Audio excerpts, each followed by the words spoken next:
Everyone asks if staging a home in San Francisco is really necessary, but most people are focusing on the wrong thing. There's a hidden reason staging can make or break your sale, and that's what we're gonna break down here today. If you're thinking about buying, selling, renting, or leasing a property in San Francisco, whether you're a tenant or landlord, please feel free to reach out to me. I'd be more than happy to help.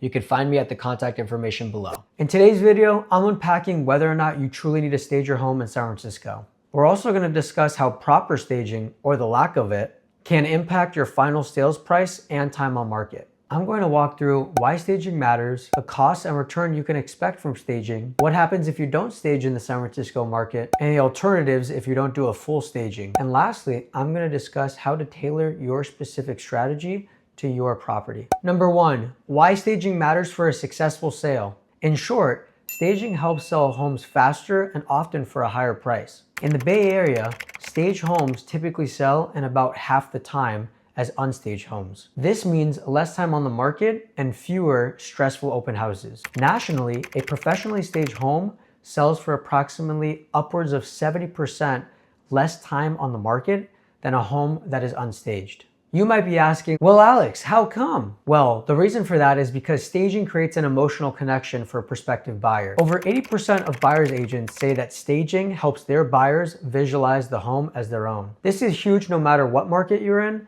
but especially in a market like San Francisco where the prices are so high. This is also the reason why so many top agents here in the city insist on getting staging.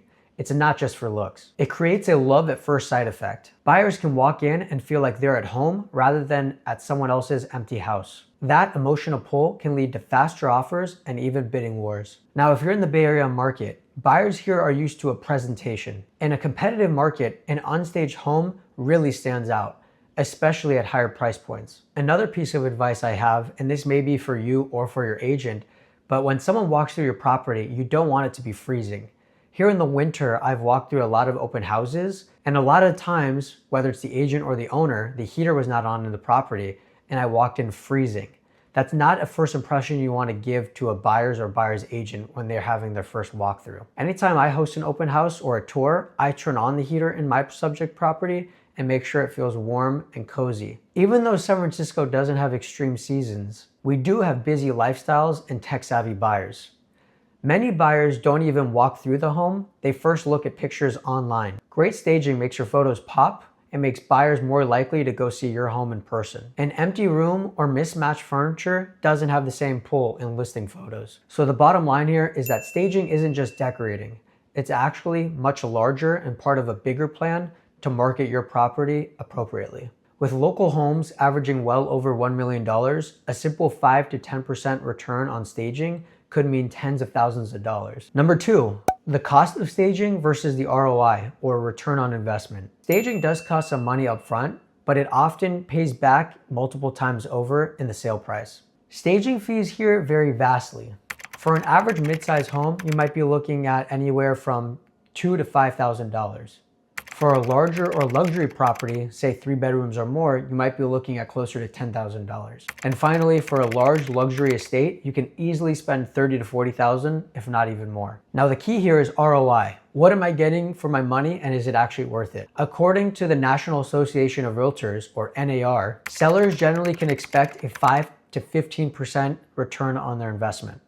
In other words, if you spend $1, you're gonna get $5, if not more, back, according to that study. For example, if you spend $4,000, it's not unreasonable to expect at least $20,000 back in the sale price of the property. One study found that staged homes often sell for over 5% of list price. In the Bay Area, this can often mean tens of thousands of dollars, if not more. Beyond price, staging can often reduce pricely cost reductions.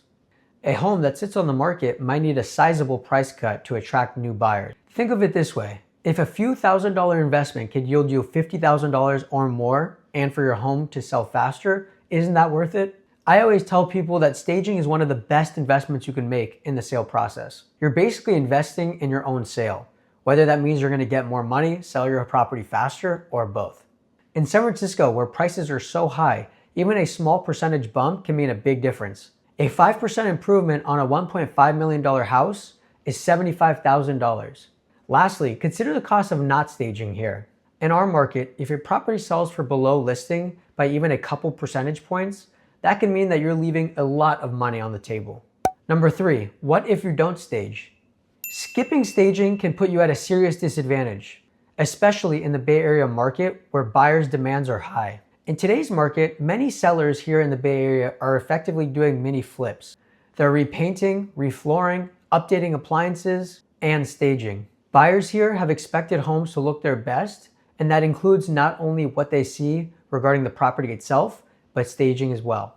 Like everyone else, buyers really do judge a book by its cover. An unstaged or poorly presented house can cause buyers to lowball you or skip your property entirely. Think about it if you're in their shoes. If you walk into a property that's $1.5 million and it's not painted, it's unstaged, it might have older furniture and not cleaned up, unlike the other properties that are going for sale at that price, what do you think the buyer's gonna feel? They're gonna walk in and immediately walk out feeling like this is not a $1.5 million home. That feeling is going to directly translate to no offers or low offers. Furthermore, homes that don't show well tend to linger on the market. Here, if homes sit for too long, it tends to develop a stigma. People start wondering why it hasn't sold, and that is not a situation you want to be in. Many times, it leads to the home having to be cut in price or sitting longer on the market. One thing to keep in mind is that many San Francisco buyers here are stretching themselves financially. When they see a home that looks turnkey and beautiful, they're willing to spend the extra dollar. On the other hand, if they see a home that they consider a project, they could just pass because they don't have the time or extra cash to renovate it. Staging and minor fixing essentially address those issues up front so that they don't become problems later. Some sellers ask why buyers can't just use their own imagination. The truth is most buyers can't visualize it and many won't even try. They're just gonna move on to the next place that already looks like the place that they're gonna wanna move into. Particularly in our market where there are many busy professionals and tech workers that don't have a lot of free time. They want a home that's move-in ready, and if yours doesn't fit the bill, they'll move on to the next one. In short, staging is effectively shrinking your buyer pool and giving an advantage to the other listings in your area. San Francisco is a unique market where even older homes can fetch a premium if presented correctly. We have a ton of older Victorian and Edwardian style homes here. Staging can help a buyer understand how to use an odd space or see past dated finishes. To put it bluntly, not staging your home is kind of similar to not washing your car and having it dirty. If everyone else's car is washed and shiny, whose car do you think they're going to choose? Yes, your car is still a car underneath all that dirt and grime, but it doesn't present the same way. The one that shines is going to be the one that attracts the bidder. Number 4, staging options and alternatives, especially if you can't do full staging. There's no one-size-fits-all approach to staging. You have options from professional staging to lighter options, including virtual staging. What you should choose ultimately depends on your situation. Number 1, full professional staging. This is the gold standard. This is when a stager brings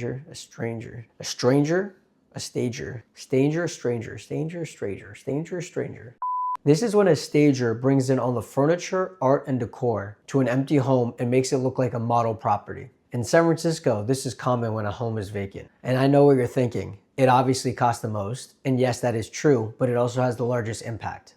All those jaw-dropping listing photos you've seen on Zillow, that comes from full staging. 2, partial/occupied staging. If you're living in the home or have some decent furniture, you can do a partial stage. This means that the stager might help rearrange what you have, declutter, or maybe add some accent pieces, art, or a few key furniture pieces that will help elevate the space. For example, say you keep your sofa and bed, but they'll bring in nicer bedding, pillows, artwork, and help declutter the space. The goal here is to make it feel inviting and spacious without having an empty space. Number 3, DIY or minimal staging. In a low budget situation, sellers might do the basics themselves. Deep cleaning, decluttering, a fresh coat of paint, and perhaps some light styling can go a long way. This is much better than doing nothing because decluttering and cleaning is absolutely step 0 of any sale process. This will not have the same wow factor as a full stage, but at least will present the property as presentable. Pro tip here, even if you don't have a stager, I recommend consulting with your agent. They should know best practices regarding how to arrange things and have a good eye for this sort of thing. Number 4, virtual staging. This has become popular for online listings. Essentially, you take a photo of an empty room and a graphic designer helps digitally add furniture to the room to make it look staged. It's much cheaper. Online, I've read that this can range anywhere from $50 to $100 per photo, which makes this a fraction of the cost of what a full stage would be. This will make your online photos look visually appealing, but remember, when buyers show up in person, the home will be empty, so you may have to manage expectations there. There's also newer rules regarding this for how agents can digitally stage photos and comments they have to make in order to be compliant. In San Francisco specifically, I would generally say that if you can afford it, you should do a full stage. Most buyers cannot visualize themselves in the property, and this helps tenfold. Occasionally, every once in a while, I do walk into a property where I think to myself that this property doesn't even need to be staged to sell for the highest price, but this is very rare.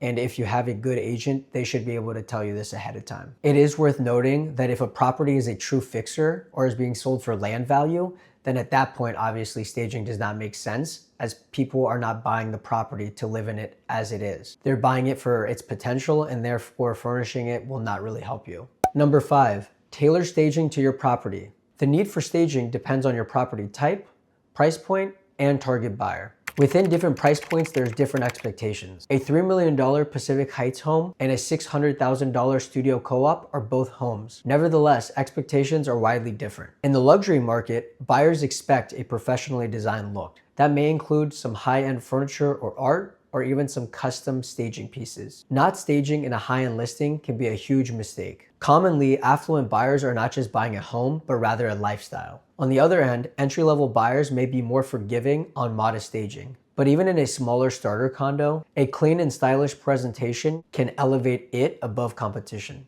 The reason property type matters is that staging an older, classic Victorian style home is much different than staging an ultra modern luxury property. A Victorian might have a parlor room and some old nooks, while a modern home might have an open concept layout. Each type of home has its own challenges for how it should be staged. Know your buyer. Who is likely buying your place? In a 4-bedroom house in a great school district, you're likely going to be attracting families. There, you might stage one of the bedrooms as a cute child's room. You may emphasize that the dining area can fit the entire family.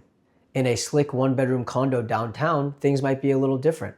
It more likely will fit a single professional or a couple. There, you might stage it to be an elegant, low-maintenance pad. Maybe have a bar cart or a workspace in the corner. You get the point. You need to tailor your home depending on who your most likely buyer is. Lastly, I want to mention that not all staging is equal. The quality of staging matters, and you will notice good staging when you walk into it.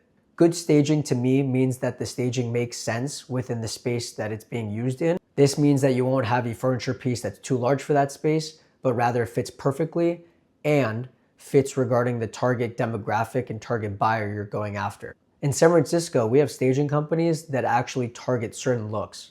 Some are great at staging modern condos, while others are great at furnishing older homes. If you mismatch the staging, it will look off. Good staging finds the right balance and quality level for that home. It's rarely a bad idea to stage, but it is possible to do it wrong if you don't consider the format. What I see sellers get wrong most often is when sellers think to themselves that staging is just optional or superficial. Sellers frequently try to skip it in order to save money or do a half-hearted job. The truth of the matter is that in San Francisco, this is not going to cut it. I've heard a ton of stories from colleagues that say they've heard people walking into an unstaged home saying that it felt small, cramped, and dark. However, they could walk down to a neighboring home with almost the same exact layout, and there they go, it's so bright and spacious. What's the difference? Staging. At the end of the day, first impressions are everything. A well-staged home can create a real sense of urgency and competition amongst buyers. Lastly, staging alone isn't a magic bullet.